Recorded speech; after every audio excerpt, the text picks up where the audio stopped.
हो गया live. Hello बच्चों, नमस्कार, जय हिंद। कैसे हैं सभी लोग? उम्मीद करता हूं बहुत अच्छे होंगे, बेहतर होंगे। और प्रैक्टिस सेट नंबर 9 हम लोग शुरू करने जा रहे हैं। धीरे धीरे 2 वीक हमारे होने जा रहे हैं और 10 प्रैक्टिस सेट कंप्लीट।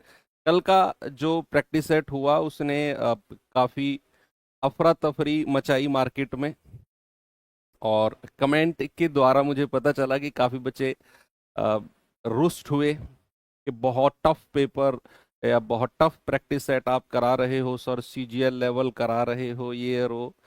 पता नहीं क्यों लोग ऐसा पर्सपेक्टिव बनाते हैं। मैं तो जब कोई भी प्रैक्टिस सेट की सीरीज आप देखो मेरे किसी भी एग्जाम की, हर 8-10 प्रैक्टिस सेट के बाद मैं एक ऐसा चटपटा सा प्रैक्टिस सेट जरूर लेकर आता हूँ जो थोड़ा सा आपको ये एहसास दिलाए कि भाई जमीन पे ही रहना है, आसमान में नहीं उड़ना है। जीवन में और सिलेबस में बहुत कुछ है जो आपको अभी पढ़ना है, अभी सीखना है। और वो कल वाला प्रैक्टिस सेट था। और ऐसे आगे भी बीच बीच में आपको एक एक प्रैक्टिस सेट जरूर मिलते रहेंगे। अगला प्रैक्टिस सेट हो सकता है 15 प्रैक्टिस सेट होने के बाद एक ऐसा जरूर आए बीच में, एक तूफान सा। तो उससे घबराना नहीं है, ये एक पार्ट ऑफ सिलेबस मान के चलो या पार्ट ऑफ जर्नी मान के चलो प्रैक्टिस सेट की।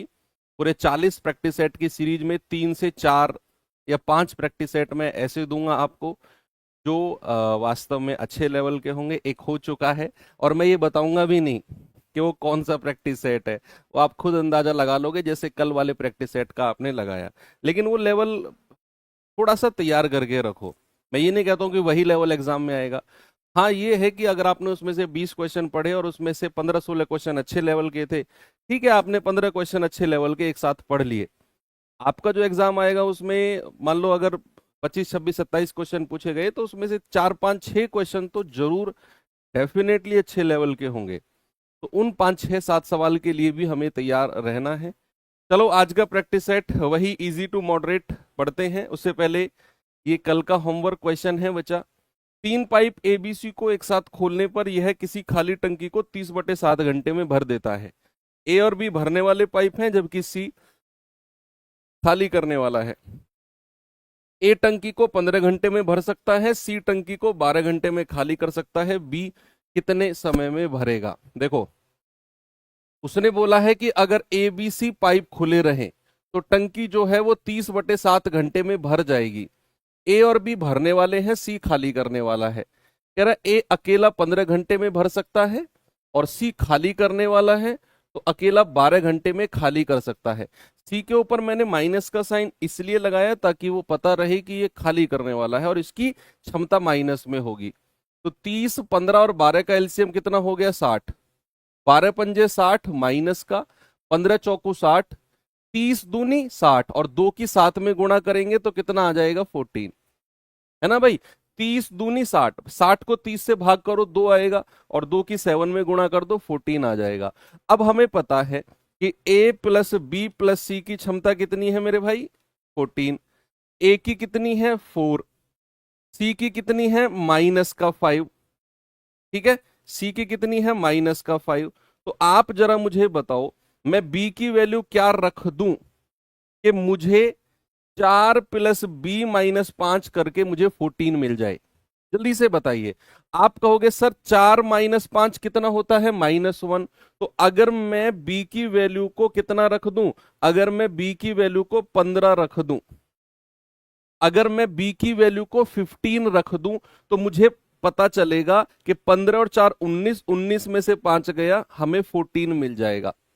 है ना भैया? आपने देखा ए की क्षमता 4 और बी की सी की कितनी है? -5। तो 4 में से 5 गया -1। अब -1 में मुझे कुछ जोड़ना है बी, ताकि मुझे 14 मिल जाए। तो -1 में मैं 15 ही तो जोड़ूंगा, 15 में से 1 गया 14, तभी तो आएगा। तो यानी कि बी की क्षमता मिल गई हमें 15। कह रहा है बी अकेला कितने समय में भर देगा? तो 60/15। आप कहेंगे सर 4 घंटे में भर देगा। Option number A. ये था कल का होमवर्क क्वेश्चन। चलिए आज के प्रैक्टिस सेट की शुरुआत करते हैं और 20 सवाल अगेन आपके सामने तैयार हैं। सवाल है, एक वस्तु जिसका अंकित मूल्य 100 रुपए है, 10% की छूट पर खरीदा गया। अगर 25% का लाभ कमाना होता तो वस्तु को किस दाम पर बेचा जाना चाहिए था? बता सकते हो? भाई 100 रुपए की अगर अंकित वाली वस्तु है, ये क्या है? Mark price. अगर मैं इसे 10% के डिस्काउंट पर बेचता हूं तो मैं कितने, सॉरी, 10% के डिस्काउंट पर तो मैं इसे खरीद के लाया, तो मैंने इसे खरीदा कितने में होगा? मेरे लिए इसका कॉस्ट प्राइस होगा सर 100 का 90%, क्योंकि 10% का तो डिस्काउंट है जी। तो मेरे लिए इसका क्रय मूल्य हो जाएगा 90 रुपए। कितना हो जाएगा भाई साहब? 90 रुपए। मैं इसे 90 में खरीद के लाया। अब सवाल कहता है भैया इसे 25% के प्रॉफिट पर बेचो। तो अगर मैं 90 रुपए वाली वस्तु को अगर मैं 25% के प्रॉफिट पर बेचता हूं, तो क्या मेरे भाई मैं उसे 125% में नहीं बेचूंगा? बताइए, अगर किसी भी वस्तु पर 25% का लाभ कमाना हो तो क्या उसे 125% में नहीं बेचा जाता है? डेफिनेटली, बिल्कुल सही कह रहे हो सर आप। ये गया 9 पंजू 45, 9 दूनी 18, 4 22, 9 एकम 9 और 2 11 और बटे 10। आपका जवाब कितना आएगा? 112.5 रुपए में सर उसे बेचा जाना चाहिए। That is option number A, बिल्कुल करेक्ट है। आगे चलें। नेक्स्ट, ये सवाल देखिए। एक और बी भरी हुई टंकी को 16 और 24 घंटे में खाली कर सकते हैं। नोट दैट ए और बी खाली करने वाले पाइप हैं। पाइप सी अकेला खाली टंकी को 4 घंटे में भर सकता है। यदि ए बी सी एक साथ खोले जाएं तो 35% टंकी कितने समय में भर जाएगी? 35% टंकी कितने समय में भर जाएगी, ये आपसे पूछा है। बता सकते हो जी भाई साहब? घरे बैठे हो? यस, आपसे कह रहा हूं। ये ब्लैक टी शर्ट आपसे कह रहा हूं भाई साहब। हाँ, डरो मत यार। बड़े बड़े शहरों में छोटी छोटी बातें होती रहती हैं। लॉकडाउन से डर रहे हो? Energy lockdown. चलो, ये तो याद रहेगा। इस जीवन में बहुत सारे विभिन्न प्रकार के लॉकडाउन देखे, है ना? मतलब यार हम कितने मतलब अजीब लोग हैं। खुशकिस्मत तो मैं नहीं कहूंगा, कितने अजीब लोग हैं। अपने जीवन में नई नई चीजों की मतलब हम लोग फील कर रहे हैं। हम लोग ने लॉकडाउन देखा जो हमसे पहले किसी ने भी नहीं देखा। हमारे जो पूर्वज थे। हम अब एनर्जी लॉकडाउन भी देखने की कगार पे हैं, क्योंकि भाई पेट्रोल डीजल है ही नहीं। आप सोचो, पेट्रोल डीजल नहीं है कि इसका मतलब आप सोचते होगे कि अरे हमारे पास तो सर साइकिल है, हम तो साइकिल चलाएंगे। भाई पेट्रोल डीजल ना होने का मतलब समझ रहे हो आप? कि सारे पब्लिक व्हीकल्स बंद, बहुत कम चलेंगे। उसके बाद सबके प्राइवेट व्हीकल्स बंद। हॉस्पिटल्स में डॉक्टर्स नहीं आ पाएंगे कि उनकी गाड़ी में तेल ही नहीं बचेगा। आपको कहीं जाना है, रेलवे स्टेशन जाना है, आप ऑटो नहीं ले जा पाओगे क्योंकि ऑटो के लिए तेल ही नहीं बचेगा। आपको घर से कहीं और जाना है, मार्केट जाना है, मार्केट है मान लो 15 किलोमीटर दूर, आप जा ही नहीं पाओगे। मान लो आपको सब्जी लेने जाना है, ग्रोसरी लेने जाना है, आप जा ही नहीं पाओगे क्योंकि कुछ साधन ही नहीं है। तो ये बहुत सारे चैलेंजेस आ सकते हैं। अगर एनर्जी लॉकडाउन लगा तो वही फील एक बार आपको आ जाएगी जो फील वैसे वाले लॉकडाउन में थी। ए और बी भरी हुई टंकी को 16-24 घंटे में खाली कर सकते हैं, सी 4 घंटे में भर सकता है। भाई यहां पर ए और बी खाली करने वाले हैं तो इनके ऊपर माइनस का साइन लगा दो। और ये 16 और 24 घंटे में खाली कर सकते हैं, और सी जो है वो 4 घंटे में भर सकता है। एलसीएम आएगा कितना? 48 आ जाएगा। 16 तिया 48 माइनस का, 24 दूनी 48 माइनस का, और 12 चौक 48 प्लस का, क्योंकि सी भरने वाला है। कह रहा है तीनों साथ खोले जाएं तो 35% हिस्सा, यानी कि ये अगर 48 है तो इसका 35% हिस्सा कितना होता है? 35/100। और ये किससे भरवाना है? तीनों से। तो ए बी सी अगर तीनों एक साथ खोले जाएं तो तीनों की क्षमता कितनी है? -3, -2 और +12। तो -5 +12 कितना हो गया? +7। भाई 12 में से 5 गया 7 आ जाएगा ना। तो 7 से डिवाइड कर दो तो आप कहेंगे कि सर 7 पंजू 35, 48 पंजे 240/100। दो पंजे 10, दो से जाएगा 12 बार, तो 5 दूनी 10, दो सही 2/5 घंटे। ऑप्शन नंबर बी मेरा सही है। सभी का सही है क्या ये? नेक्स्ट, यदि एक व्यक्ति 12 किलोमीटर प्रति घंटे के स्थान पर 18 किलोमीटर प्रति घंटे की चाल से चलता तो वह 24 किलोमीटर अधिक चलता, उसके द्वारा तय की गई वास्तविक दूरी कितनी है? कोई भी एक बच्चा मुझे ये बता सकता है कि इस क्वेश्चन में क्या कांस्टेंट है, क्या चीज है जो इस सवाल में हमें कांस्टेंट प्रतीत हो रही है? सवाल कहता है कि व्यक्ति अगर 12 किलोमीटर पर आवर की रफ्तार से बढ़ाकर 18 कर दे तो वह 24 किलोमीटर ज्यादा चलेगा। क्या यहां पर समय कांस्टेंट नहीं दिख रहा आपको? भाई उसने एक समय को फिक्स कर दिया कि उस फिक्स समय में अगर अपनी रफ्तार को 12 से बढ़ा के 18 कर देगा तो वह 24 किलोमीटर ज्यादा चलेगा। अगर उसने समय को फिक्स नहीं किया तो फिर भैया हम ये डिसाइड कर ही नहीं सकते कि कितने समय वो 12 की रफ्तार से चला और कितने समय वो 18 की रफ्तार से चला। भाई समय की लिमिटेशन है, समय फिक्स है, तभी ये बात हुई है कि रफ्तार यहां से बढ़ाकर यहां करेगा तो 12 किलोमीटर ज्यादा चलेगा, क्योंकि समय फिक्स है। टाइम क्या है? कांस्टेंट है। तो अगर टाइम कांस्टेंट होता है, समय फिक्स होता है, तो आप जानते हैं जो रेशियो चाल का होगा, कितना, 12-18, छोटा करो, 6 दूनी 12, 6 ती 18, वही रेशियो, सेम रेशियो चली गई दूरी का होगा। जो रेशियो चाल का होगा वही रेशियो दूरी का हो जाएगा। उसने कहा 24 किलोमीटर अधिक, पहले चल रहा था 2 यूनिट, अब चलेगा 3 यूनिट, 1 यूनिट ज्यादा, जिसकी वैल्यू 24 किलोमीटर। और सवाल क्या कहता है? उसके द्वारा तय की गई वास्तविक दूरी, वास्तविक तो यानी कि ये वाली, तो 2 गुणा 24। आपका जवाब होगा कि वास्तविक दूरी उसके द्वारा 48 किलोमीटर है जो चली गई है। एनी समस्या? नहीं समस्या। चलो ये देखो एक बार, पढ़ो आराम से, मैं साइड हो जाता हूं। कह रहा है कि निम्न पाई चार्ट कक्षा 12 के section A B C D E में उपस्थित और उत्तीर्ण छात्रों की संख्या का डेटा दर्शाता है। ये वाला जो पहला ग्राफ है, ये है ग्राफ कौन सा बच्चा? ये है उपस्थित। कक्षा 12 में, कक्षा 12 में 4 सेक्शन है, कक्षा 12 में 4 सेक्शन है, 5, sorry, A B C D E 5 section है कक्षा 12 में। आपके में कितने थे जब आप क्लास 12 में थे? कितने सेक्शन थे आपकी क्लास में, बताओ? तो यहां पर कक्षा 12 में 5 सेक्शन है। अब 5 सेक्शन में उपस्थित स्टूडेंट्स के बारे में बात कर रहा है। दो तीन सबके में नॉर्मली होते हैं, हमारे में एक ही था, दो तीन ही होते हैं।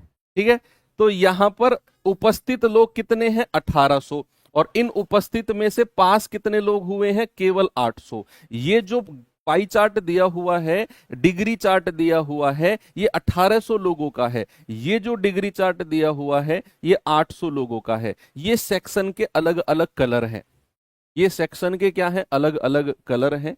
तो यहां पर अब मैं सवाल दिखाता हूं। उसने बोला सेक्शन सी में कितने स्टूडेंट अनुत्तीर्ण हुए, फेल हुए। ये वाला पाई चार्ट है उपस्थित का, ये वाला है पास का। उसने बात की है सेक्शन सी की। तो सेक्शन सी में यानी कि येलो कलर में उपस्थित कितने लोग थे वो निकाल लो, और सेक्शन सी यहां ग्रे कलर है, सेक्शन सी में पास कितने लोग हुए ये निकाल लो, और उपस्थित में से पास को माइनस कर दो, आपको पता चल जाएगा फेल कितने लोग हुए हैं। ठीक है भाई? अच्छा, 5-5 भी थे किसी के में, क्या बात है यार, बड़े स्कूल में पढ़े हुए हो तुम तो फिर। तो यहां पर अगर मैं उपस्थित लोग निकालूंगा तो 100 डिग्री, टोटल डिग्री कितनी होती है? 360, और गुणा 1800। ठीक है भैया, गुणा 1800। तो हम कहेंगे 36 धाम 360 और 36 पंजे 180 और 10 पंजे 50 और 100 पंजे 500। यानी कि सेक्शन सी में उपस्थित कितने लोग हैं? 500, और पास कितने हुए हैं? 25%। परसेंट का मतलब बटे 100, परसेंट का मतलब बटे 100, और कितने हैं? 800। तो 25 अट्ठे 200, यानी कि भाई साहब बात समझ में आ गई क्या, कि भैया अगर 500 लोग उपस्थित हैं तो उसमें से 200 लोग पास हुए हैं।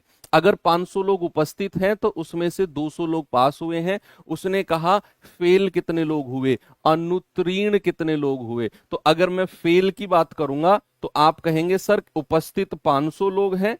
भाई यहां डिग्री की बात हो रही है, ये डिग्री है, तो टोटल डिग्री 360 होती है, इसीलिए 360 से डिवाइड किया। तो पास कितने लोग हुए, 200। तो भैया आप कहेंगे सर 300 लोग हैं जो फेल हो गए होंगे, ऑप्शन नंबर ए। ठीक है, बात समझ में आ गई क्या? अच्छा 110, ओहो हो, सॉरी सॉरी सॉरी, 110 आएगा क्या? फिर तो कैलकुलेशन चेंज हो जाएगी। 550, ठीक है। तो 550 में से अगर आप कितना 200 माइनस करते हो,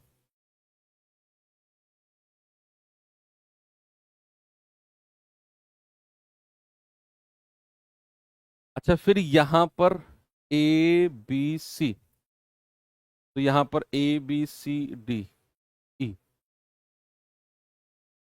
ओके।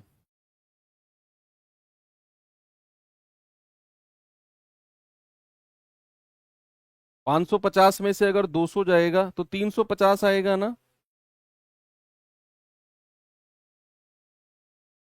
350 आना चाहिए।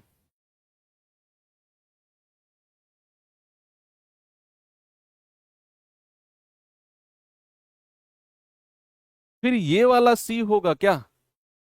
अच्छा मैंने ये वाला सी ले लिया क्या, ओ हो, ये तो लफड़ा हो गया भैया, ये तो मैंने बेइज्जती वाली बात कर दी। सी मैं कैलकुलेट ही यहां से कर रहा था, आपने उस टाइम बताया नहीं, थोड़ी सी गलती मेरी थोड़ी सी आपकी, थोड़ी सी मेरी थोड़ी सी आपकी, तभी तो मैं कह रहा हूं सी में कंफ्यूज हो गया। ये है सी, ये रहा सी, ग्रे कलर, ये डी है। तुम्हारी भी गलती मेरी भी गलती, ओके। चलो कोई नहीं, बड़े बड़े शहरों में छोटी छोटी बातें होती रहती हैं। इससे मुझे पता तो चल रहा है कि तुम लोग पढ़ रहे हो, तुम्हारे कमेंट्स को देखकर। नहीं तो कोई अच्छा सवाल आता है, कमेंट इतने स्लो हो जाते हैं, लगता है कि 10 12 15 लोग ही बैठे हैं क्लास में। एक फैक्ट्री में 96 कर्मचारियों की औसत आयु 32 वर्ष है। पुरुषों की औसत आयु 41, महिलाओं की 25। फैक्ट्री में महिलाओं की संख्या, एलिगेशन लगा दो। जब भी दो ग्रुप्स की बात हो, महिला और पुरुष दोनों का अलग अलग एवरेज दे रखा हो, कंबाइंड एवरेज दे रखा हो, मिला जुला कर दोनों का, तुरंत एलिगेशन लगाओ। यहां पर दो कैटेगरी के लोग हैं, मेल और फीमेल। भाई दो कैटेगरी के लोग हैं, मेल और फीमेल। सवाल कहता है पुरुषों की औसत आयु 41, महिलाओं की औसत आयु 25, और सबकी 96 लोगों की औसत आयु 32। तो जो सबकी औसत आयु है उसे 32 बीच में रखेंगे। बड़े में से छोटा घटाना है 7, बड़े में से छोटा घटाना है 9। तो ये जो नीचे रेशियो आएगा ये आएगा संख्या का, और संख्या तो टोटल 96 लोग हैं, तो हम कहेंगे 9 और 7 16 यूनिट की वैल्यू 96। एक यूनिट की वैल्यू 16 छिक्कम 96। क्या पूछा उसने, उसने पूछा फैक्ट्री में महिलाओं की संख्या, तो आप कहेंगे 9 गुणा 6। भैया फैक्ट्री में महिलाओं की संख्या कितनी है, 54, 54। ऑप्शन नंबर बी मेरा सही है। क्या करेक्ट है हम, बोलिए। चलो, एक गांव की 10% आबादी बाढ़ में खो गई, तो सैड। शेष में से 10% घायल हो गए, और शेष का 10% लापता हो गए। तो शेष पुरुषों की संख्या 3645 है, तो मूल जनसंख्या कितनी थी? शेष जनसंख्या, पुरुष की संख्या नहीं कह सकते हम, जनसंख्या बोलेंगे। शेष जनसंख्या, पॉपुलेशन, ये ठीक है। ठीक है, पुरुष महिलाओं का तो अलग अलग यहाँ हो ही नहीं सकता है ना। तो शेष जनसंख्या 3645 है, तो मूल जनसंख्या कितनी थी बताइए। वन लाइनर मेथड लगा दो। भाई मूल जनसंख्या हमें नहीं पता, मैंने मान लिया मूल जनसंख्या ए है, अब सपोज सवाल ने बोला कि 10% बाढ़ में खो गई, तो अगर 10% बाढ़ में खो गई तो कितने परसेंट लोग बचे होंगे? सर 90% लोग बचे होंगे। फिर कह रहा है जो ये लोग बचे हैं ना शेष, ये कह रहा है जो शेष लोग बचे हैं उनमें से 10% घायल हो गए, तो भैया फिर बचे कितने? आप कहेंगे सर फिर अगेन 90% बचे हैं। फिर कह रहा है जो बचे हैं ना, वो कह रहा है कि वो 10% लापता हो गए, तो भैया फिर 90% बचे होंगे। और कह रहा है फाइनली जो बचे हैं वो 3645 है। यहां पर ए की वैल्यू निकाल दो, जल्दी से बताइए कितना बन रहा है। 1 2 3, 3 जीरो से ये 3 जीरो गया, 9 729, 7 पंजे 35। ये 9 का क्यूब कितना होता है? 9 का क्यूब 729 होता है ना, और 729 की अगर आप 5 में गुणा करोगे तो 3645 आएगा, क्योंकि भैया 7 पंजे 35 और 29 पंजे 145, तो टोटल कितना हो गया? 3645।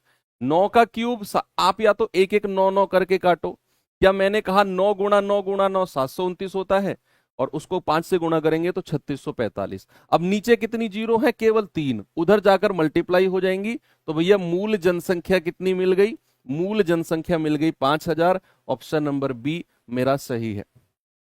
आगे बढ़ सकता हूं। दो संख्याओं का योगफल 35, गुणनफल 150, उनके व्युत्क्रम का योग और व्युत्क्रम के अंतर, इन दोनों का HCF बताओ। व्युत्क्रम का योग और व्युत्क्रम का अंतर और उनका भी HCF। सबसे पहले मैं मान के चलूंगा कि वो संख्या A और B है। अगर मैं इनका व्युत्क्रम करता हूं तो इसका हो जाएगा 1/A और इसका हो जाएगा 1/B, रेसिप्रोकल। सवाल ने बोला व्युत्क्रम का योग करो और व्युत्क्रम का अंतर, डिफरेंस करो। तो जो मुझसे पूछा पहले मैं वो कर रहा हूं। तो अगर मैं व्युत्क्रम का योग करता हूं तो मुझे मिलता है 1/A प्लस 1/B, यानी कि क्रॉस मल्टीप्लाई करेंगे तो ये मिलेगा B plus A upon AB। और अगर मैं व्युत्क्रम का अंतर करता हूं तो ये आएगा B minus A upon AB। ठीक है, ये तो आ गया व्युत्क्रम का योग, ये आ गया व्युत्क्रम का अंतर। अब हमें यहां से एक बात क्लियर रहेगी कि हमें चाहिए क्या। हमें चाहिए एक तो A गुणा B, गुणनफल 150 दिया हुआ है दोनों संख्याओं का। हमें चाहिए A प्लस B, संख्याओं का योगफल 35 दिया हुआ है। और तीसरी चीज जो हमें चाहिए B माइनस A, यानी कि अंतर, वो नहीं दिया हुआ हमें। तो हमें एक नया फॉर्मूला, याद होगा मैंने क्लास में आपको सिखाया है कि अगर मैं आपसे कहता हूं कि भैया B प्लस A, और B प्लस बी की बात हो रही है ना, कि होल स्क्वायर में से अगर आप B माइनस A का होल स्क्वायर माइनस करते हो तो आपको 4AB मिलता है। भाई अगर आप x प्लस वाई का होल स्क्वायर करते हो तो x square plus y square plus 2xy। तो अगर ऐसे ही B प्लस ए का whole square minus B minus a का होल स्क्वायर करते हो तो 4AB मिलता है। तो B प्लस ए कितना है मेरे पास? 35, और B माइनस ए मुझे चाहिए बराबर 4, और AB कितना है? 150। तो ये आएगा 5 पूरे 25, 1225, और इधर आकर 600 माइनस हो जाएगा इसमें से, ये उधर जाकर प्लस हो जाएगा, तो ये कितना बचेगा? 625। और B माइनस ए का स्क्वायर हटेगा तो यहां पर B माइनस ए कितना बचेगा? तो B माइनस ए कितना हो गया? 25। भाई अंडर रूट ऑफ 625 कितना हो गया? 25। इतनी बात क्लियर है। अब हमें सवाल ने बोला है, यहां कर देता हूं मैं इसको सॉल्व, है ना, यहां कर दूं। तो B प्लस ए कितना है? 35, और ए बी यानी कि गुणनफल कितना है? 150, और B माइनस ए हमने कितना निकाला? 25, और गुणनफल कितना है? A B 150। भैया हमें इसका HCF निकालना है। क्या किसी भी फ्रैक्शन का HCF निकालने में कोई समस्या है? किसी भी भिन्न का HCF निकालने में किसी भी बच्चे को कोई प्रॉब्लम है क्या? नहीं होनी चाहिए। ऊपर वाली संख्याओं का HCF, यानी कि HCF ऑफ 35 और 25, और LCM ऑफ 150 और 150, तो यहां से तो 5 कॉमन आ जाएगा, 5 सत्ते 35, 5 पूरे 25, और 150 का एलसीएम 150 ही होता है। तो आप कहेंगे कि सर 5 एकम 5, 5 तिया 15। आपका जवाब कितना हो गया बच्चा? 1/30, यानी कि ऑप्शन नंबर सी। और ये स्क्रीनशॉट ले लो, बेस्ट क्वेश्चन है जो हेड ऑपरेटर 2024 में पूछा गया सवाल है। ठीक है, जो तुक्के लगा रहे थे प्लीज जरूर देखें सामने।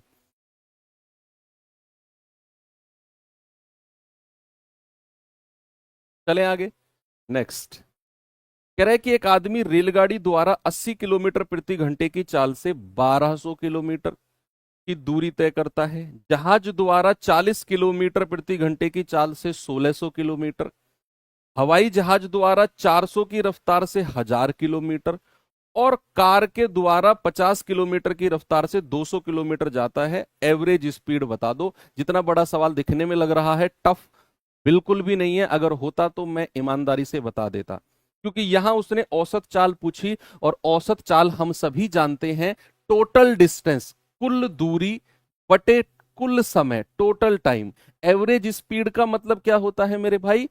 कुल दूरी बटे कुल समय। अब यहां पर हमें दूरी अगर हमें निकालनी है तो 80 की रफ्तार से 1200 किलोमीटर, 40 की रफ्तार से 1600 किलोमीटर, भैया 400 की रफ्तार से 1000 किलोमीटर, 50 की रफ्तार से 200 किलोमीटर, जितनी भी डिस्टेंस है सबको जोड़ लो। तो आप कहोगे 12 और 16 कितना होता है? 28 और 10 38, 38 और 2 40, यानी कि कुल दूरी तो हो गई 4000 किलोमीटर। अब हमें निकालना है कुल समय। क्या निकालना है? कुल समय। और समय बराबर क्या होता है? दूरी बटे चाल। क्या होता है बच्चा? दूरी बटा चाल। और दूरी क्या है? 1200 किलोमीटर। चाल कितनी है? 80। तो हम कहेंगे 1200 बटे 80। फिर अगले पे आ जाओ। दूरी कितनी है भैया? 1600 किलोमीटर। चाल कितनी है? 40। तो 1600 बटा 40। फिर आगे आ जाओ। फिर कह रहा है दूरी है जी 1000 किलोमीटर, और चाल कितनी है? 400। आगे आ जाओ जी। दूरी कितनी है? 200, और चाल कितनी है? 50।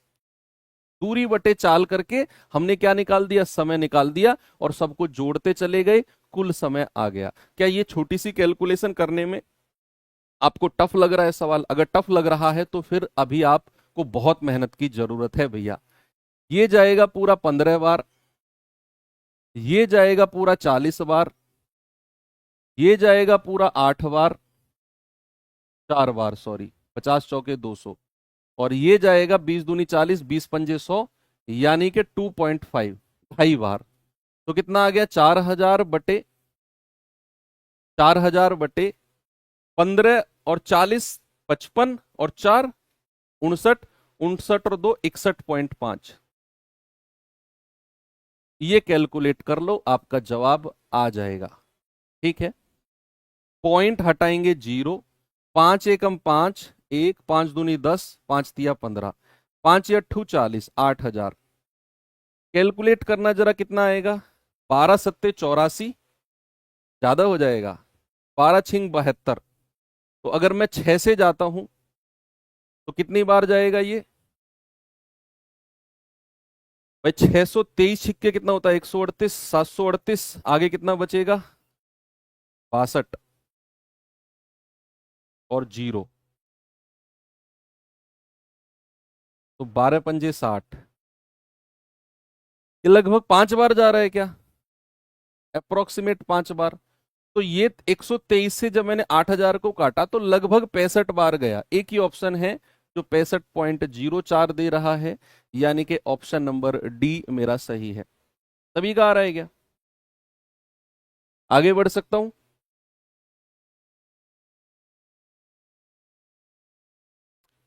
यदि समान आयतन के दो लंबवृत्तीय सिलेंडर की त्रिज्या का अनुपात 3:1 है, तो उनकी ऊंचाई का अनुपात क्या होगा?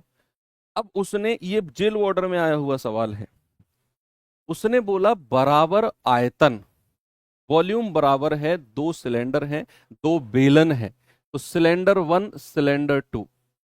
भैया उसने बोला उनकी त्रिज्या, रेडियस का रेशियो कितना है? 3:1। सबसे पहले मुझे बताओ कि आयतन का फॉर्मूला क्या होता है, सिलेंडर के आयतन का फॉर्मूला। आप कहेंगे सर उसकी हाइट को h1 और h2 मान लो, हाइट को क्या मान लो, h1 और h2 मान लो। उसने बोला है समान आयतन है दोनों के, आयतन। तो अगर मैं इसका आयतन कहूंगा तो ये होता है पाई आर स्क्वायर, यानी कि 3 का स्क्वायर और h, और इसका आयतन कितना हो जाएगा, पाई आर स्क्वायर 1 का स्क्वायर और इंटू h2। और उसने समान आयतन बोला है तो आयतन बराबर कर दो। तो यहां पाई से पाई गया, ये आएगा 9h1 बराबर 1h2। तो बच्चा यहां से h1 और h2 कितना आ गया भाई, h1 के सामने 1 और h2 के सामने 9। देखो कितना सिंपल हो गया, ऑप्शन सी। क्या किसी को प्रॉब्लम है? उल्टा मत कर देना, 9 1 मत कर देना, ये गलत हो जाएगा। एक परीक्षा में छात्र का औसत अंक 63 है, प्रति पेपर है। यदि उसने भूगोल में 20 अंक और इतिहास में 2 अंक अधिक प्राप्त किए होते तो उसका प्रति पेपर औसत 65 हो जाता। बताइए कितने परीक्षा में पेपर थे? ये कोई कर सकता है क्या? थोड़ा सा दिमाग वाला सवाल है और बहुत आसान है, शायद पेन उठाने की भी जरूरत नहीं है इसमें। आपने अगर रटा नहीं है वो चैप्टर एवरेज जो मैंने पढ़ाया तो आप कर जाओगे इसे। जहां मैंने आपको ये बताया था कि अगर औसत बढ़ता है इसका मतलब जितनी भी संख्याएं होंगी वो सारी बढ़ेंगी। मान लो औसत अगर आपका, उसने बोला औसत 63 है और 63 से बढ़ के 65 हो गया, औसत कितना बढ़ा 63 से 65? 2। इसका मतलब है जितने भी पेपर रहे होंगे वो सब दो दो दो दो दो दो बढ़े होंगे। अब ये एवरेज जो है छात्र का 63 प्रति पेपर, ये 65 प्रति पेपर हो गया। कितना एवरेज बढ़ा? आप कहेंगे सर एवरेज 63 से 65 हुआ है प्लस का 2। इसकी वजह क्या है? सर इसकी वजह है कि अगर उसने भूगोल में 20 अंक और इतिहास में 2 अंक ज्यादा प्राप्त किए होते, ये उसके अंकों को बढ़ाया गया, अंकों को बढ़ाया गया जिसकी वजह से एवरेज बढ़ा। तो अंक टोटल वृद्धि कितने की हुई है? टोटल वृद्धि भाई भूगोल में 22 अंक की और 20 की, सॉरी, और इतिहास में 2 अंक की, तो टोटल वृद्धि हुई है 22 की। टोटल वृद्धि कितने की हुई है? 22 की। और इसी वृद्धि की वजह से उसका जो एवरेज है वो 63 से बढ़ के 65 हो गया, यानी कि एवरेज 2 इंक्रीज हुआ है इसी की वजह से। तो अगर हमें संख्या चाहिए कि पेपर की संख्या क्या रही होगी, तो आप इस वृद्धि से एवरेज जो बढ़ा है उसको डिवाइड कर दो। आप कहोगे सर संख्या रही होगी 11।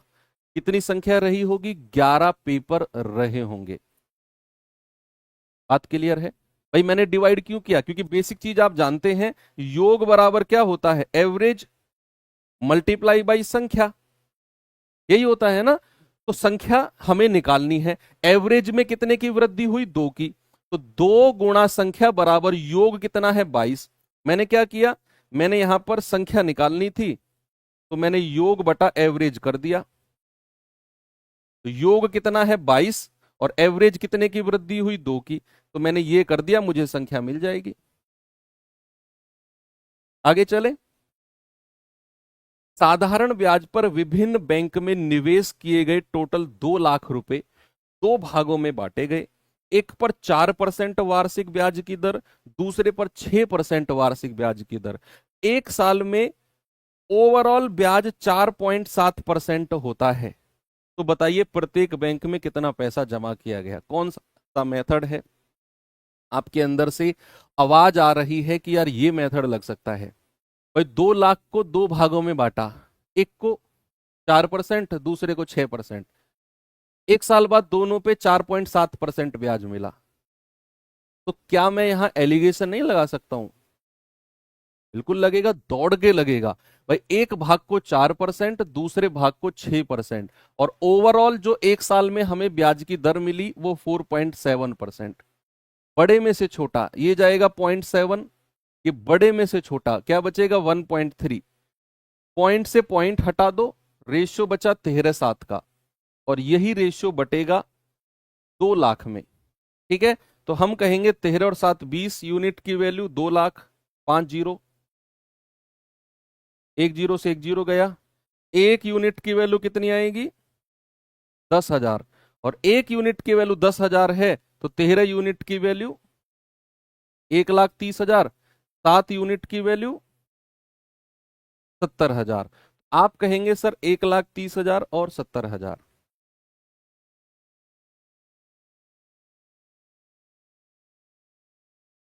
दो संख्याओं का गुणनफल 6250, बड़ी संख्या को छोटी से भाग दिया जाए तो भागफल 10 आता है। संख्याओं का योगफल बताइए क्या होगा? दो संख्या, भाई मैं मान लेता हूं एक संख्या ए, ये बी, ये मान लो बड़ी है और ये मान लो छोटी है। तो सवाल कहता है कि दोनों का गुणनफल ए गुणा बी कितना है? 6250।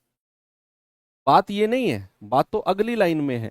उसने कहा बड़ी संख्या को छोटी से भाग दो तो भागफल आता है 10। तो अगर मैं बड़ी को छोटी से भाग देता हूं तो बड़ी ऊपर रखो, छोटी को नीचे रखो। भाई बड़ी को छोटी से भाग दे रहे हो तो बड़ी संख्या ऊपर रहेगी और छोटी संख्या नीचे। और कह रहा है ऐसा करने पर भागफल 10 आता है, यानी कि बराबर आता है 10। तो ए बराबर क्या कह सकता हूं मैं? 10b। भागफल का मतलब है बड़ी संख्या ऊपर छोटी नीचे, तो जो बराबर वैल्यू आएगी करके वो भागफल होती है। तो ए बराबर कितना आ गया? 10b। अब यहां पर रख दो ए की वैल्यू को। अगर मैं ए की वैल्यू को 10b रखता हूं और b है ही हमारे पास, तो 6250। जीरो से जीरो गया, बी स्क्वायर बराबर 625। तो b कितना हो जाएगा? √625। कितना आ गया? 25। और b अगर 25 है तो भैया a कितना हो जाएगा फिर? 10b, यानी कि 250। दोनों का योगफल पूछ रहा है वो, a प्लस बी का। कितना आएगा? 275। क्या सही है? 275 सभी का आ रहा है। भाई दोनों को जोड़ दिया ना, इन दोनों को। ये है हमारे पास 250, ये है 25। 250 और 25 जोड़ेंगे तो 275 हमें मिलता है। बताइए। अर्जुन शांत जल में 40.5 किलोमीटर पर आवर की गति से नाव चलाता है। नदी 13.5 किलोमीटर पर आवर की गति से बढ़ रही है। उसे किस स्थान पर जाने और लौटने में 90 मिनट लगते हैं? किसी स्थान पर।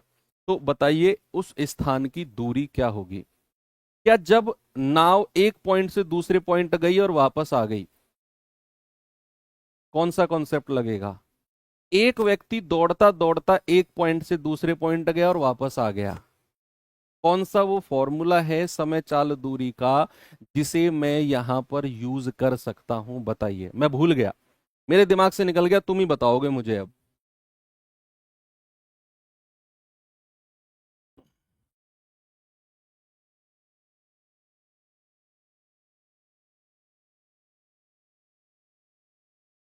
Yes, very good. एक बच्चे ने बोला 2ab/a+b। भाई सही बात है ना, कि जब मैंने 2 पॉइंट को फिक्स कर दिया, अब नाव यहां से यहां गई है। देखो हमें b की वैल्यू दे रखी है 40.5 और w की वैल्यू कितनी है? 13.5। तो जब नाव इधर से जाएगी तो सपोज b प्लस डब्ल्यू से जाएगी, तो जब वापस आएगी तो b माइनस डब्ल्यू से आएगी ना। भाई अगर नाव नदी में गई तो या तो वो धारा के साथ जाएगी या धारा के विपरीत जाएगी। अगर वो धारा के साथ गई तो आएगी विपरीत दिशा में, या फिर अगर वो विपरीत दिशा में गई तो आएगी धारा के साथ। एक ही बात हो सकती है। तो मैंने कहा धारा के साथ गई और विपरीत दिशा में आई। ओके, तो b प्लस डब्ल्यू क्या हो जाएगा? 40 और 13 53 और 1 54। और वापिस आएगी तो 40 में से 13 गया, कितना जाएगा आपका? 27। यानी कि 54 की रफ्तार से गई और 27 की रफ्तार से वापस आई है वो नाव। अब सवाल कहता है कि भैया आने और जाने में टोटल 90 मिनट का समय लगा, तो फॉर्मूला होता है हमारा 2ab/a+b बराबर कुल दूरी आने और जाने की मान लो 2D, सॉरी, मान लो हमने D डिस्टेंस मान लिया, तो कुल दूरी आने और जाने की बटे कुल समय, कुल समय, तो 2 गुणा जाने की रफ्तार 54, आने की रफ्तार 27, बटे A+B, 54 और 27 81। कुल दूरी, कुल दूरी का मतलब यहां से यहां तक की नहीं है, समझो। कुल दूरी का मतलब है जाने में D, आने में D, टोटल डिस्टेंस कितना है 2D। और कुल समय उसने दिया हुआ है, आने और जाने में समय टोटल 90 मिनट लगता है। कितना? 90 मिनट। इसको 60 से भाग दे दो, इसको क्या दे दो? 60 से भाग दे दो, घंटे में चेंज करने के लिए। तो जो ये 60 है ये ऊपर चला जाएगा, इसको मैं रफ करके ऊपर ही ले जाऊं यहां। कोई ये तो नहीं कहेगा 60 कहां से आया। ये 90 मिनट को मैंने 60 से डिवाइड करके घंटे में बदला है। कैलकुलेट कर लो, डी की जो वैल्यू आएगी आपका जवाब वही हो जाएगी। 27 लिखो 24 की जगह। हाँ 27 ही तो लिखा है मैंने, 24 कहाँ लिखा है? 27 ही तो है, कहाँ लिखूं 27 बताओ, कहाँ लिखूं 27? 24 कहाँ लिखा हुआ है? मुझे तो नहीं दिख रहा कहीं भी 24 लिखा हुआ। चल गया दिमाग, कोई बात नहीं। 27 तिया 81, 3 से जाएगा 18 बार, और 18 दूनी 36 बराबर 30 दूनी 60, 30 तिया 90, ये हो जाएगा 2 दूनी 4D बटे 3। तो 4 नाम 36 और 3 की 9 में गुणा हो जाएगी, डिस्टेंस आ जाएगा 27। तो डी की वैल्यू 27, यही आपसे पूछा था। क्या हो जाएगा? डी की वैल्यू 27। क्या सही है? अच्छा सवाल है भाई ये, यूपीएसआई में पूछा गया। एम एन के व्युत्क्रमानुपाती है। एम जो है वो एन का इनवर्सली प्रोपोर्शनल है। यदि एम 20, एन 70, एन 50, एम कितना? अनुकिरमानुपाती और व्युत्क्रमानुपाती आपने पढ़े हैं, तो अगर उसने व्युत्क्रमानुपाती बोला है एम एन के, तो इस तरीके से लिखा जाएगा, 1/, में लिखा जाएगा। क्या लिखा जाएगा? 1/। में। तो आपको अगर ये वाला साइन हटाकर बराबर का साइन लिखना है, तो भैया एक कांस्टेंट टर्म के जुड़ता है। के क्या है? एक कांस्टेंट टर्म है, कांस्टेंट स्थिर संख्या है, जो इस वाले साइन को इसमें बदलने पर लग जाती है, और इसकी वैल्यू फिक्स होती है, जो कि हमें सवाल की वैल्यूज को रखने पर निकालनी पड़ती है। अब सवाल ने बोला एम अगर 20 है तो एन 70 है। एम अगर 20 है, एम अगर 20 है तो एन कितना है? एन 70 है। इधर गुणा करेंगे तो के कितना आ जाएगा? 1400। अब ये जो मैंने बोला कि के एक फिक्स टर्म है, इसकी वैल्यू 1400 मिल गई। अब दोबारा उसने बोला कि अगर n 50 है तो m बताइए। अगेन हम यहीं पर रखेंगे, m की वैल्यू निकालनी है, k की वैल्यू 1400 रखो, और n की वैल्यू को कितना बोला इस बार उसने? 50। तो ये जाएगा 28 बार, तो m कितना हो जाएगा? 28। कितना हो जाएगा बच्चा? 28। ये अनुक्रमानुपाती और व्युत्क्रमानुपाती रेशियो एंड प्रोपोर्शन में आपको सिखाए जाते हैं। चलें आगे। 10 महिलाएं किसी काम को पूरा करने में 16 दिन लेती हैं, जबकि 6 पुरुष 8 दिन में उस काम को कर देते हैं। यदि 12 पुरुष ने काम करना शुरू किया और 2 दिन के बाद 6 पुरुष काम करना छोड़ देते हैं, तो 5 महिलाएं उनके साथ आ जाती हैं, तो बताइए काम कितने दिन में पूरा हो जाएगा? करिए सॉल्व। आसान है, टफ नहीं है ये।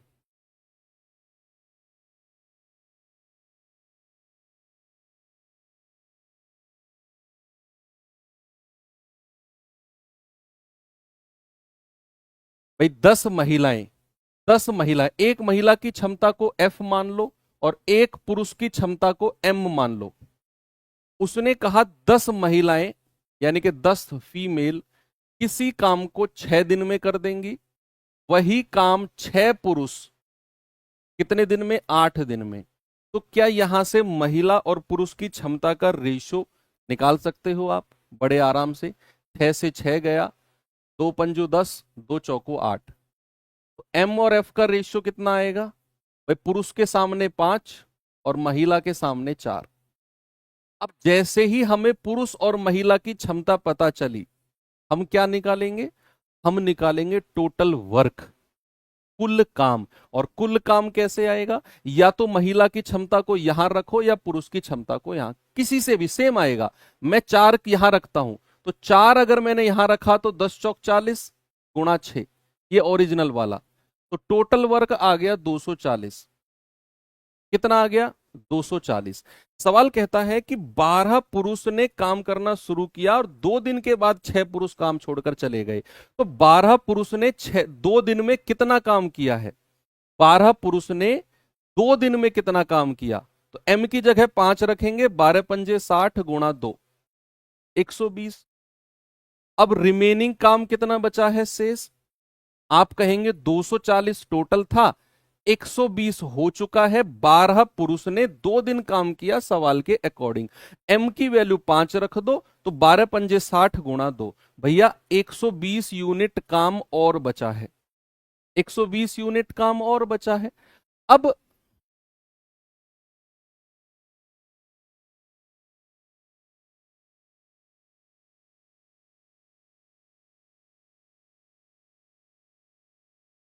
अच्छा, ये 16 होगा। ठीक है, फिर ठीक कर लो इसे। हम्म। फिर ये 8 दूनी 16 होगा, और ये 2 तिया 6 होगा, तो फिर ये 3 हो जाएगा।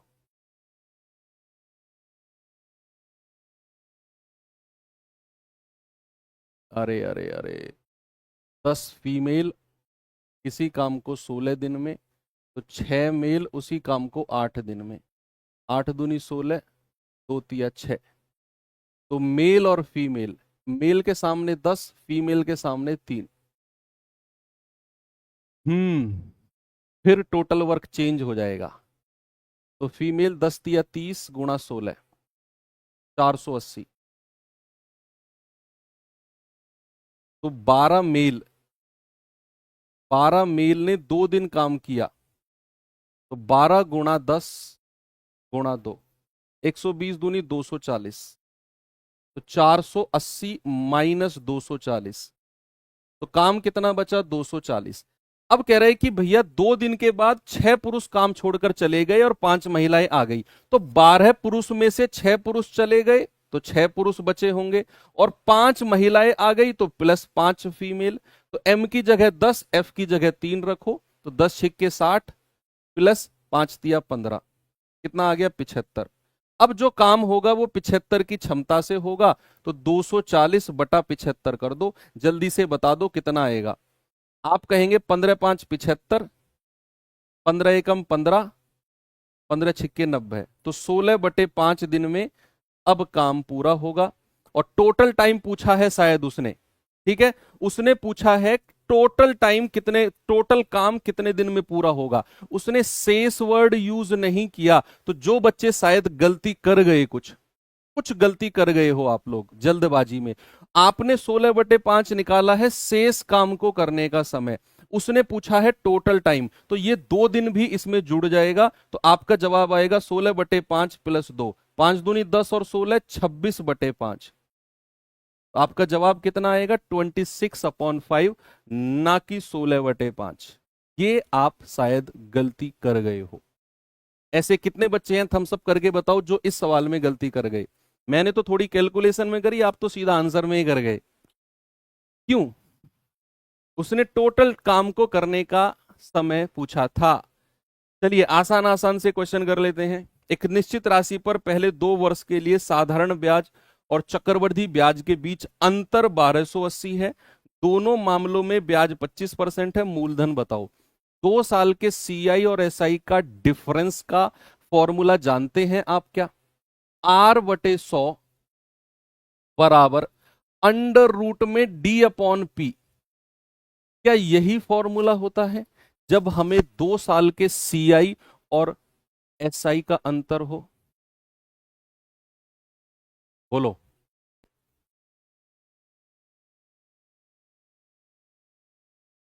यही होता है ना भैया, 2 साल के सीआईएसआई का डिफरेंस।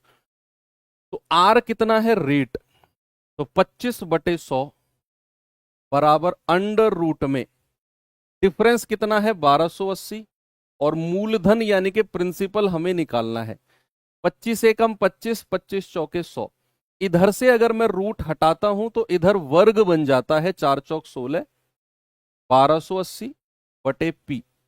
क्रॉस मल्टीप्लाई करोगे तो पी कितना आ जाएगा, 1280 गुणा 16,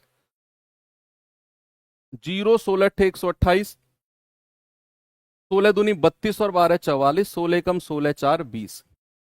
तो मूलधन कितना आ गया बच्चा, 20,480 रुपए। बिल्कुल करेक्ट है। तो 2 साल के CI/SI का जब भी डिफरेंस हो, ये फॉर्मूला जिंदाबाद। आ जाइए इस पे, देखते हैं क्या है। बोलिए भैया आप। हाँ जी, जवाब दो।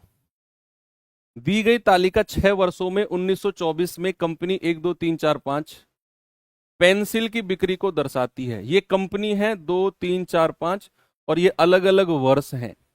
ये 2019 में पांचों कंपनी की बिक्री, ये 2020 में पांचों कंपनी की बिक्री, ये 2021 में, ये 22, ये 23, ये 24। अलग अलग वर्षों में कंपनियों की बिक्री को दिखाया गया है। सवाल कहता है वर्ष 2021 में किस कंपनी ने सबसे अधिक पेंसिल बेची, और ये यूपीएसआई का पूछा गया सवाल है, अभी लेटेस्ट। तो 2021 ये कंपनियों की बिक्री है, किस कंपनी ने सबसे ज्यादा पेंसिल बेची, ये पूछने का सवाल था क्या। 180, कंपनी 5। भाई इस लाइन में देख लो, सबसे ज्यादा है 180, कंपनी 5। तुम्हारा पेपर बन जाए ऐसा, क्या होगा फिर।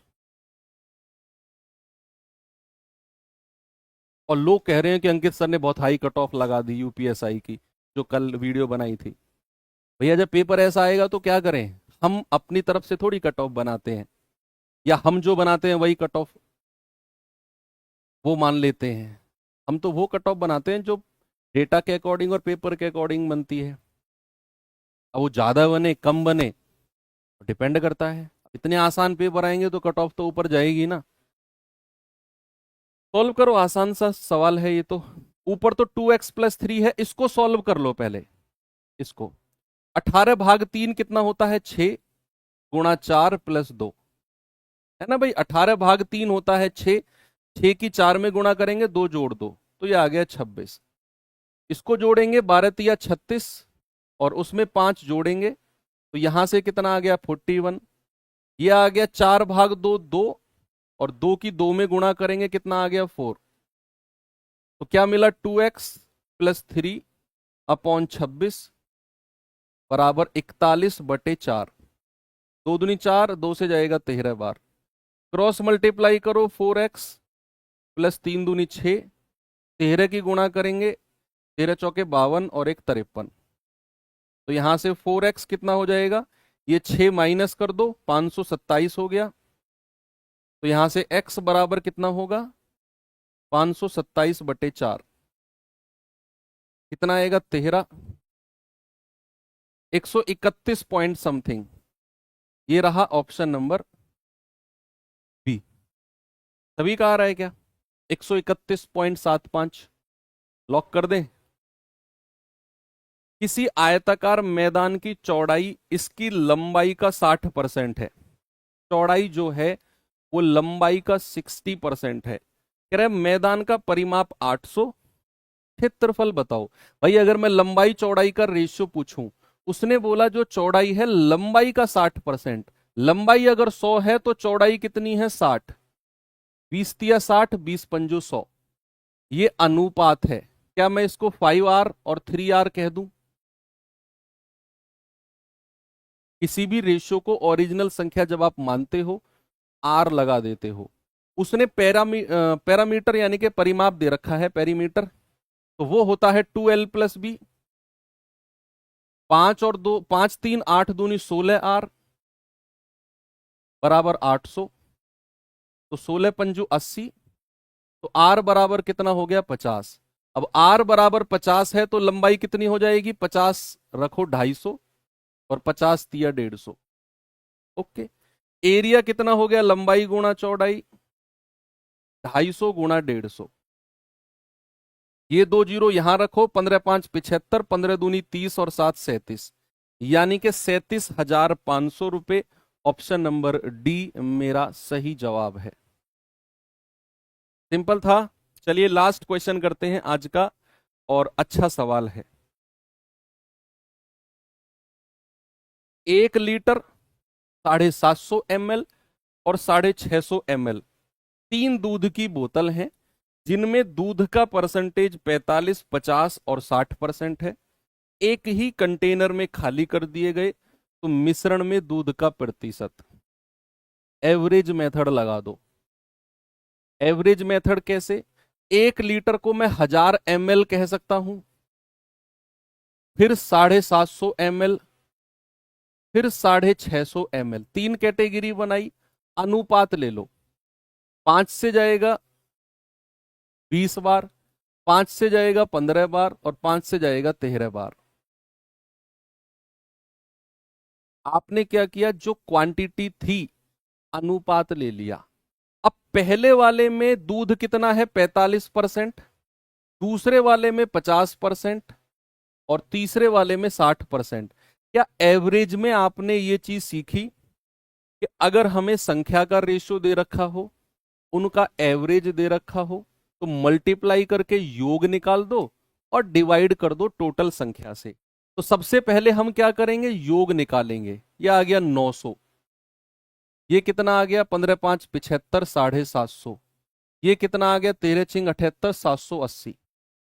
तीनों को जोड़ दो, 9 और 7 16, 16 और 7 23, 8 5 13, ये आ गया 2430। कितना आ गया टोटल, 2430%। आपका आंसर एक कदम दूर है। 2430% को डिवाइड करना है टोटल संख्या से। 20 और 15 35, 35 और 13 48 से। हो गया सवाल आपका। जो भी आएगा बिल्कुल सही है, जो भी आएगा बिल्कुल सही जवाब है। आपने पहले जो क्वांटिटी, जो क्षमता थी 1 लीटर 750 ml, 650 ml, अनुपात लिया, जितना दूध का परसेंटेज था वो लिखा। उसने बोला मिश्रण में दूध का परसेंटेज, यानी कि आपसे वो औसत प्रतिशत पूछ रहा है। तो औसत प्रतिशत के लिए पहले गुणा करके योग निकाला, टोटल योग निकाला, और डिवाइड कर दिया कुल संख्या से। औसत होता है योग बटे संख्या। आसान था।